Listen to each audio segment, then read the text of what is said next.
This is one of the most common manifestation of resistance.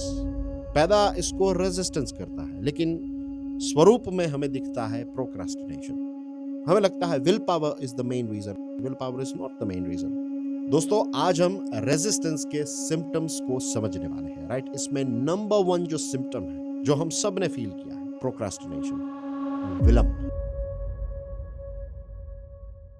क्या हम कभी ऐसा कहते हैं अपने आप को कि I am never going to study, I am never going to go out there in the field and practice for that sports event? क्या मैं कभी ऐसा कहूंगा कि I'm never going to refine my products, never going to refine my services, never going to launch my venture? नहीं, हम ऐसा नहीं कहते हैं। हम क्या कहते हैं? हम कहते हैं I am going to study for my exams, but I'm just going to do that tomorrow. I'm going to go out there in the field, not today, tomorrow. This is procrastination. और इसकी सबसे dangerous जो चीज है, procrastination सबसे घातक, सबसे dangerous कब बन जाता है पता है? जब ये हमारी आदत बन जाता है। एक बार ये आपकी हैबिट बन गई, फिर इसके लूप में से, इसके हैमस्टर व्हील में से हम कभी नहीं निकल सकते। और इससे भी डेंजरस बात ये हो जाती है, मरते दम तक ये अपनी वफादारी हमसे नहीं छोड़ेगा। मरते दम तक हम इस चीज को कल करेंगे, फिर एक ऐसा दिन आ जाएगा कि that will be the last day of hours on this planet. तब तक ये चीज जो है वो चलती रहती है। I think this is the only solution as far as I know. आज जो मुझे पता है वो ये है, अभी इसी वक्त, this very second, you can change the things forever. Let's say if you want to read a book, or you have to read book, you must read book, जो भी चीज है। अगर आपको कोई प्रोडक्ट लॉन्च करना है, इट कैन बी एनीथिंग। मैं यहाँ पर बहुत सारे एग्जांपल्स ले रहा हूँ, इसमें से जो बेस्ट आपको फिट हो वो आप पिक कर लीजिएगा। हो सकता है कि कोई एग्जांपल मैं यहाँ पर ना दूँ, तो आप अपने हिसाब से आपकी जो भी एक्टिविटी है, आपका जो भी लाइफ का टास्क है, उसको इसमें फिट कर सकते हैं, राइट? तो अगर आपको लेट्स से एक किताब पढ़नी है, तो आप उसके बारे में जितना सोचते रहेंगे, we have talked about this thing early on as well, so not going into that, but you know the game now, you know the drill.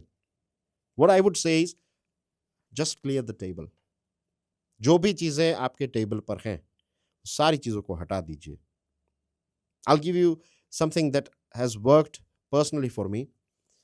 जो चीजें नजर आ रही हैं, लेट्स से मोबाइल फोन है तो वो नजर आ रहा है, तो I will not keep it over here, मैं इसको एक अलग कमरे में रख दूंगा, मैं ड्रॉवर के अंदर रख दूंगा।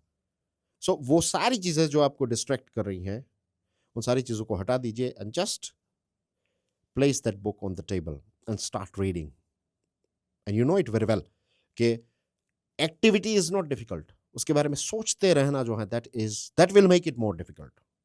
आप सोचते ही रहेंगे, सोचते ही, but once you start doing that thing, you know what will happen? 180 degree का टर्न हो जाएगा। टेबल जो है वो टर्न हो जाएगा, नॉट फिजिकल टेबल। एक बाजू जो रेजिस्टेंस बैठा है और टेबल के इस साइड आप बैठे हैं।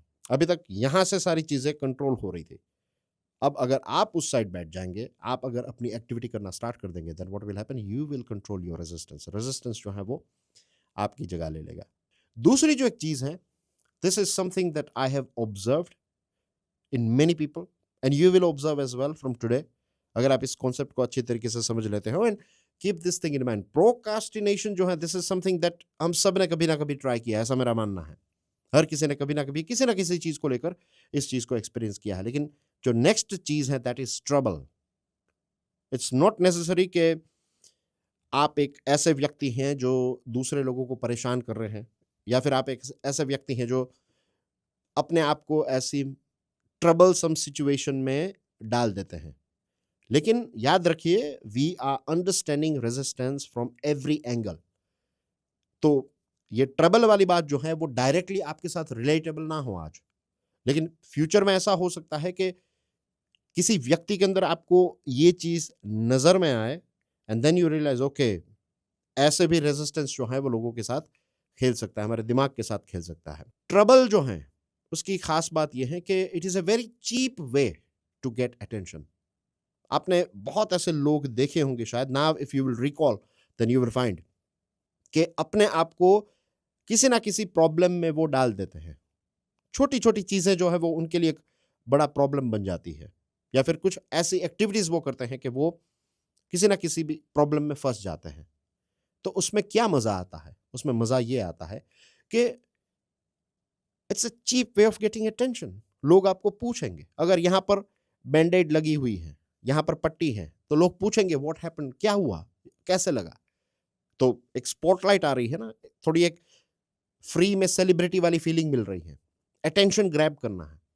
साइकोलॉजी की एक थियरी भी ये कहती है कि भूख से भी ज़्यादा अगर किसी चीज़ की नेसेसिटी है लोगों को, तो दैट इज़ अटेंशन। इसमें हम सब आ गए। ये हमारे सॉफ्टवेयर का पार्ट है। This is something that is installed at the very core of our being. इसके बारे में फ्यूचर में बात करेंगे, लेकिन अभी आप बस इतना समझ लीजिए कि हर किसी को अटेंशन जो है वो पसंद है। इसमें मैं भी आ गया, आप भी आ गए, हर कोई। लेकिन how you are getting attention, that matters. अच्छी चीज़ें कर रहे हैं और अटेंशन मिल रहा है, दैट्स अ गुड थिंग। लेकिन ऐसी चीप चीज़ें करके अगर अटेंशन मिल रहा है, that means you are not doing your life's task, simple is that. और कई बार ऐसा भी होता है कि लोगों के जीवन में प्रॉब्लम्स या फिर ट्रबल्स इसलिए आते हैं क्योंकि वो उसी प्रकार की वाइब रिलीज कर रहे हैं। छोटी-छोटी चीज़ों में किसी के साथ झगड़ा करना स्टार्ट कर देंगे। सो ये सारे सिम्पटम्स जो हैं, ये कहीं न कहीं रेजिस्टेंस के ही सिम्पटम्स हैं। नॉट कहीं न कहीं, ये रेजिस्टेंस के ही सिम्पटम्स हैं। बिकॉज़ अगर आप अपनी लाइफ के टास्क में बिज़ी हैं, then you will avoid troubles at all cost. आप इन सारी चीज़ों से दूर भागेंगे, क्योंकि ये तो एक बहुत ही पेन फ्री और आर्टिफिशियल तरीका है टू ग्रैब अटेंशन। एंड एक एक रूल है जो हमें हमारे जीवन में उतार लेना चाहिए, and that is do not entertain, attract और invite troubles in your life. Why? Because it prevents you from doing your life's task.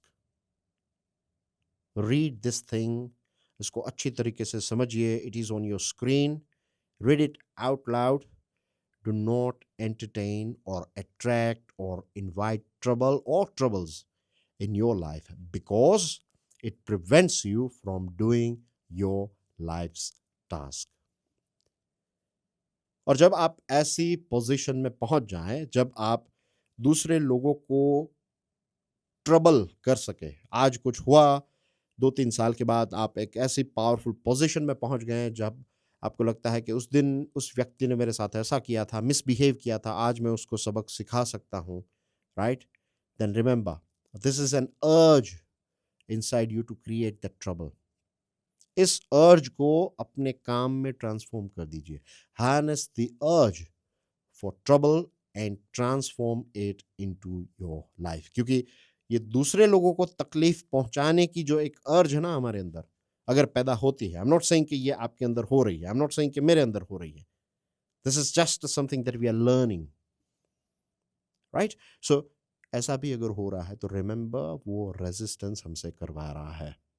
हम थोड़ा हमारी लाइफ की टास्क से भटक गए हैं, तभी इस प्रकार के विचार हमारे दिमाग में आ रहे हैं। Once you know this thing, अगर ऐसा विचार भी आएगा ना, देन तुरंत ही आपका दिमाग बता देगा आपको कि नहीं, this is resistance that is playing with you. We don't invite और वी डोंट अट्रैक्ट और we don't give trouble to any people. We are on our life's task. हमें जो काम इस पृथ्वी पर करके जाना है, जो अच्छा काम, जो प्रोडक्टिव काम, जो वैल्यू एडिशन करना है, that's the only thing that we need to focus on. Right? So that's basically everything in today's discussion. Thank you very much. God bless you all. Jai Hind.